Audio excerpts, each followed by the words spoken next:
Right Side Nation, it's Mike Ainley here with RightSideNews.com. It is June the 18th. It's about 9:15 p.m. Western Time. Hope you all are up on the East Coast. Shout out to the Midwest. What's good? Just wanted to drop in, do a little video here on some immigration, some talks that have been going on. We've seen that the media have blown up this narrative about immigration, and I find it very interesting. I don't know if this is a winning topic for the Democrats come November. We'll be going over that a little bit, but I just kind of want to go into the premise of the idea that these people are or these children are being separated from their parents at the border. And the idea of this, I get it. We don't want parents being ripped from the arms of, or kids being ripped from the arms of their parents. I mean, that's just not something that we want to see happen. We want to see loved ones stay together. And so the more I've been thinking a little bit about this, I went ahead and kind of dove into it and was really thinking about this whole idea about immigrants being separated from their parents at the border. And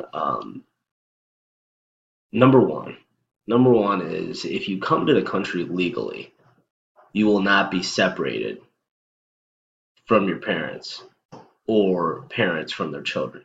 So the whole idea is, in the first place, if people don't come to our country illegally, they won't be separated from their kids or from their parents.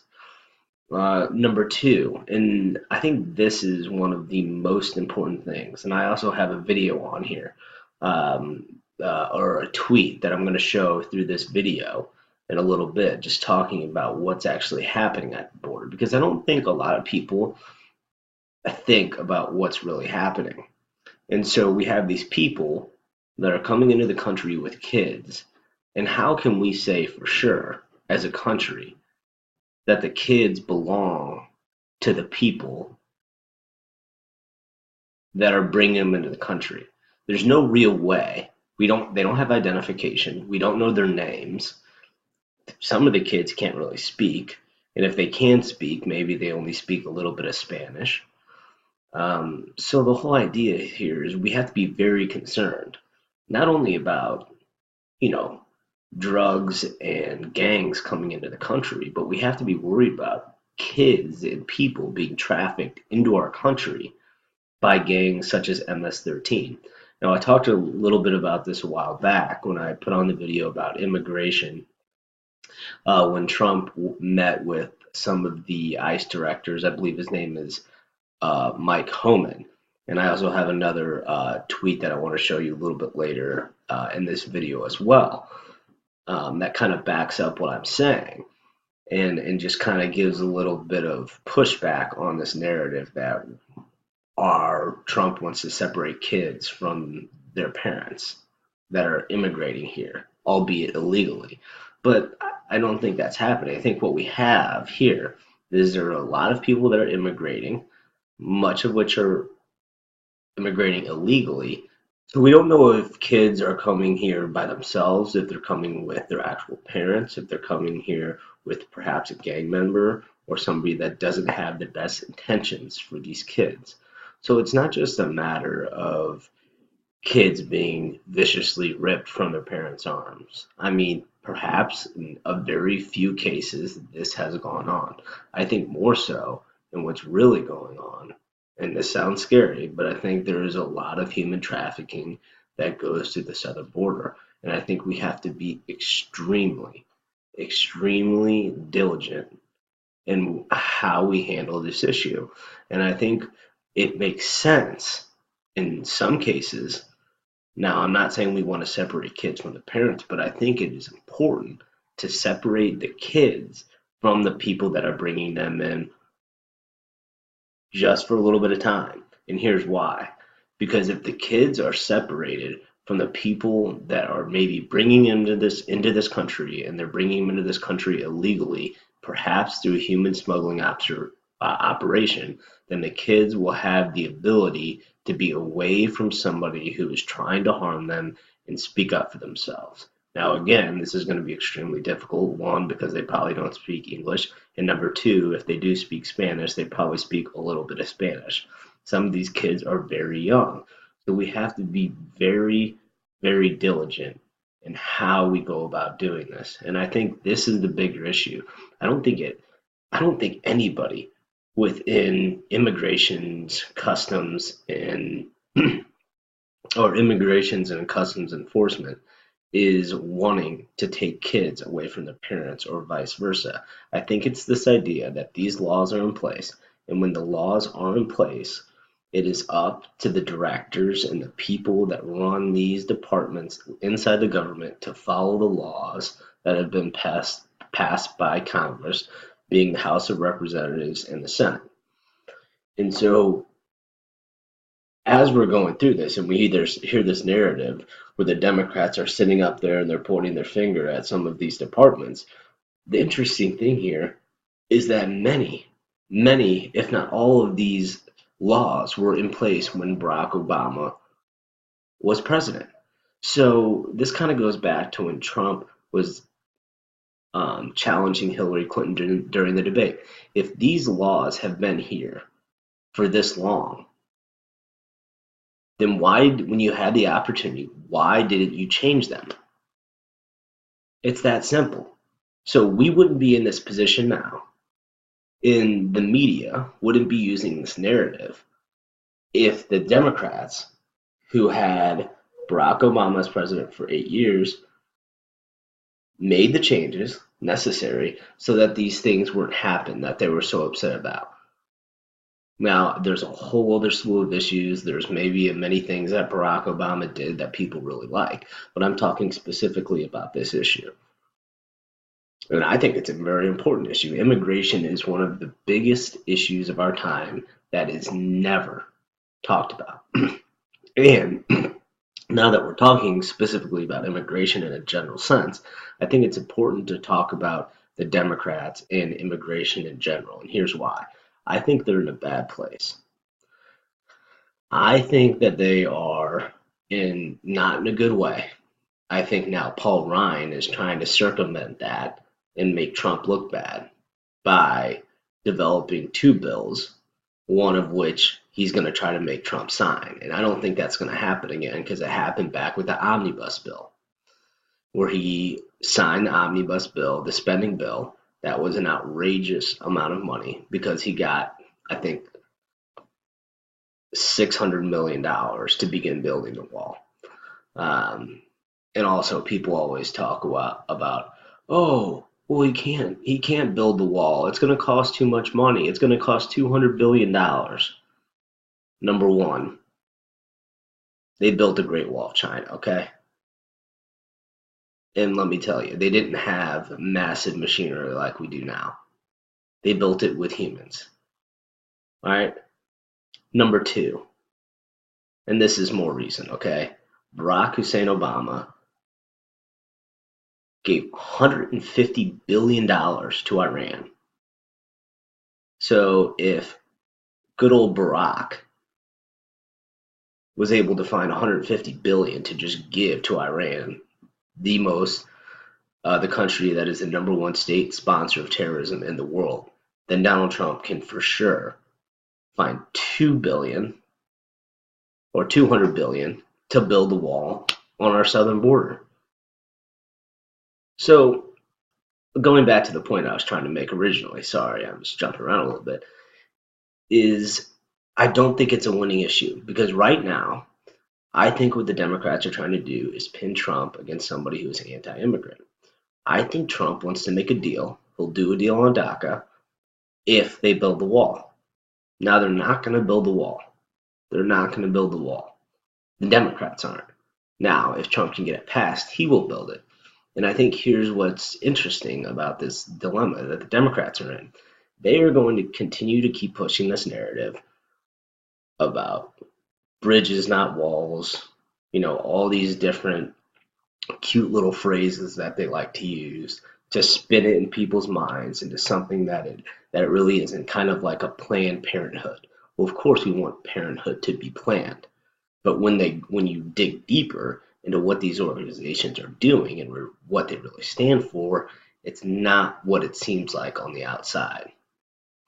And so I think Democrats are going to be pushed into this because if they're not going to do a deal on DACA, they don't want to build the wall, and then this is going to show them if they don't want to do those two things and negotiate with Trump, which they'll probably lose anyways, because let's face it, everybody pretty much does. Then what's going to happen is they're going to be seen as the party who would rather side with illegal immigrants that are fueling crime, drug trafficking, sex trafficking, and human trafficking. And that's ultimately what's going to happen. And that's not a good place to be for the Democrats. So slowly but surely, they're being backed into this corner. And I don't think they see that that's what's going on. And I see it. But I follow Trump pretty closely. And so these are the things where Trump is trying to give them. He's trying to outstretch an arm. He's trying to say, hey, I'll give you this opportunity. Let's make this deal.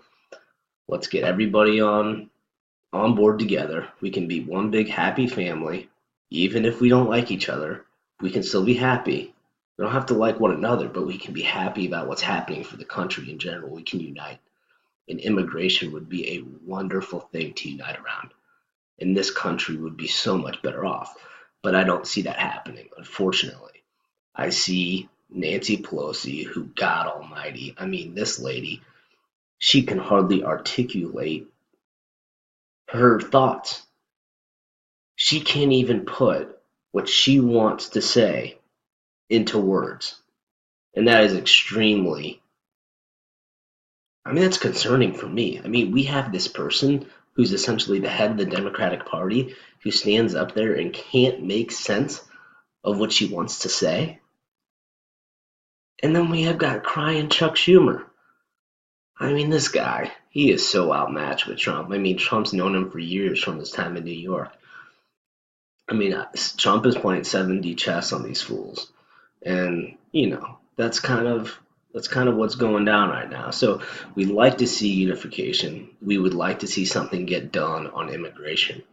But what I'm going to do is I'm going to go ahead and jump to the other format where I can show you some videos and tweets of what I think is important and kind of backs up what I'm saying. Not necessarily directly what I'm saying, but just some things that caught my eye today. And it'll kind of give you a little bit more context into kind of where I'm going with this and kind of my train of thought behind some of this information that I've been putting together. So just give me one moment. Thank you. So as I was mentioning, there's been this collective outrage by the mainstream media in regards to immigration and kind of what immigration and custom enforcement has been doing, so ICE. And apparently this hearing, which I believe was about a week ago, there was kind of some pretty brutal things that were said to Thomas Horman. And as you can see, this is Thomas Horman. I believe I call him Mike Horman. So apologies there. But Thomas Horman, who is, I believe, the director of Immigration and Customs Enforcement, kind of had a rebuttal to what was said. And this is kind of what I was talking about earlier. And I'll go ahead and play it for you right now. Great. Thank you. I yield back. Can I respond to the speech that was made? Absolutely. First of all, no one on this panel is anti-immigrant. We're law enforcement officers who enforce the law that you all enacted. So to sit there and say that we're anti-immigrants is wrong. We are enforcing laws. If you think it's okay to enter this country legally and they shouldn't be arrested, that's just wrong. The laws clearly state enter the country legally is a crime. And no one's up here saying all illegal aliens are criminals. A certain percentage of them are criminals. They commit yet another offense after they're here. I've said many times, I certainly understand the plight of these people, and I feel bad for some of these people, but I have a job to do. I have to enforce law and uphold the oath that I took to enact the laws enacted by you, Congress. So I think right there, Thomas Horman articulates his view of kind of what's going on. These are the laws that have been placed, and it goes back to what I said earlier. If you want you, meaning the media and the Democrats and whoever else, want the laws to be changed so that we don't have to go ahead and maybe arrest certain people or separate kids from their parents, then change the laws that are currently in place. It's that simple. Here's another good one. We have Lou Dobbs, and this one was actually pretty heart wrenching. Let me go ahead and get this fired up for you. We thought it was only appropriate that, given all of the talk about families being separated, that we turn to you and the angel moms who've lost a loved one as a result of illegal immigration, the acts of illegal immigrants, to get your reaction to the rhetoric and to the narrative that's being spun up in an obviously highly coordinated, orchestrated way by the national left-wing media and some, very likely, on Capitol Hill and more likely in the House of Representatives. Yes, and you know, I blame all of our politicians, any elected official on a federal, state, or city level, for working tirelessly and so hard for illegal aliens in our country and not putting forth that effort to protect their fellow American citizens.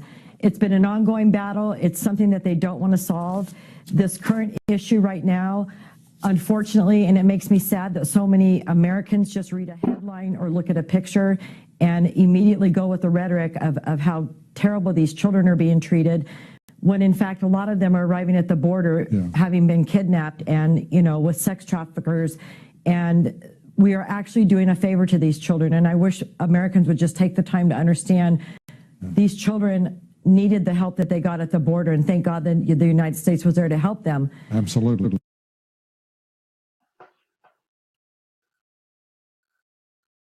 So I think, you know, these are the things that make it so important we're talking about. I mean, how do we know that these people are coming here with the right type of intentions? And not only that, are the kids, and do the kids in fact belong to these people that are being called their parents when we have no documentation? We don't know their names, we don't know where they come from, we don't know, I mean, we don't know anything about these people.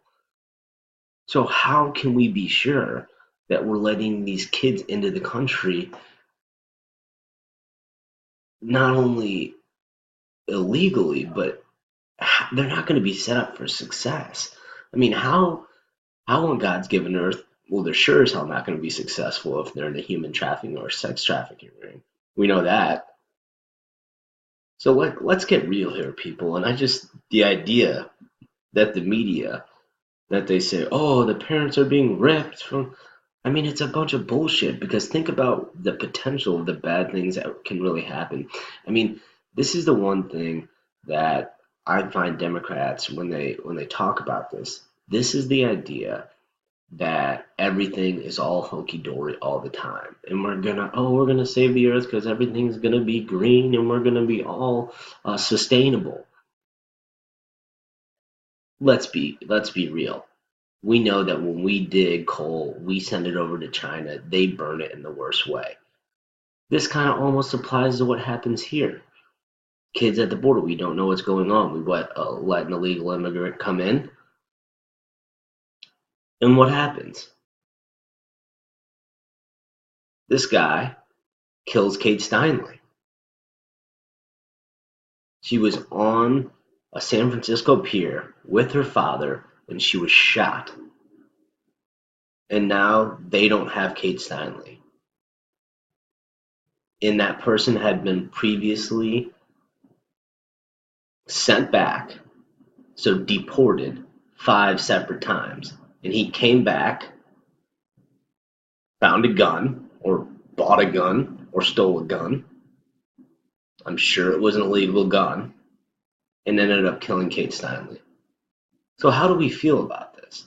Should we have outrage that they're actually doing something on the border? I think not. I think what we should have outrage is situations like this, when Kate Steinle is on the San Francisco pier and she gets killed by an illegal immigrant who had been previously deported 5 times. I'm going to go ahead and follow Bridget. She's a strong lady. And then this one, somewhat an unrelated topic, but I want to go ahead and throw this on here real quick because this is important. Hillary Clinton has a tweet. Like so many others, I am horrified, heartbroken by what is happening to the immigrant kids and families because of this administration's disastrous policy. Number one, these laws were already in place and they are being enforced by Thomas Homan, the acting director of ICE, which is Immigration and Customs Enforcement. Let's go back to what Mr. James Wood had to say, because this guy is woke. This guy knows what's good.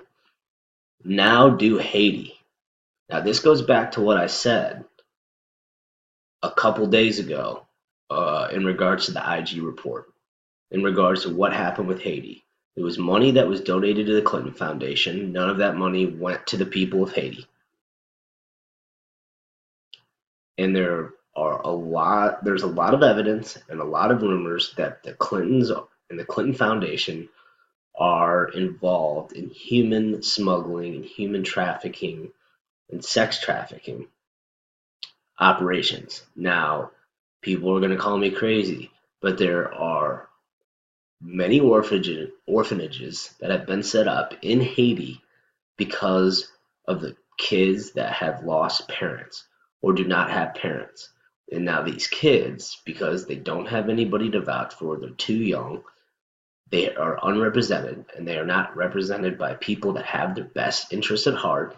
They are put in a position where they can be taken advantage of and potentially be taken advantage of by the Clinton Foundation and other parties that have been linked to the Clintons. Now, there was a lady, I forgot whom or what her name is, but she was found dead after, I believe she was coming back to the United States to talk with somebody in regards to what was going on in the orphanage. Either she was involved or she had some information that was not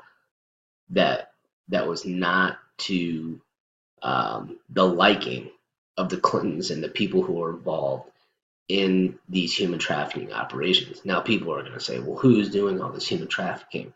And it's my strong belief that it's the CIA. I think the FBI knows about it. I think the Clintons are involved, and I think there's a number of other people.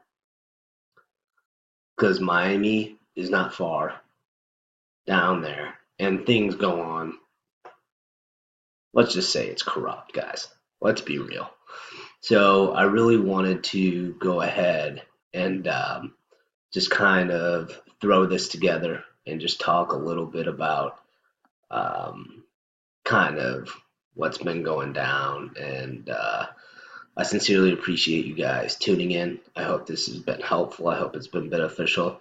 I'm working right now on something that's, I'm going to call it Twitter Wars. And it's just something that when people go to battle on Twitter about certain topics, people, places, things, we'll go ahead and throw it up, give you a little heads up as to what's been going down and kind of the highlights of what we're seeing. So thank you so much for tuning in. It was hope you really liked the video. Thank you so much, Right Side News, rightsidenews.com, Right Side Nation. Don't be left, be right. Thank you so much.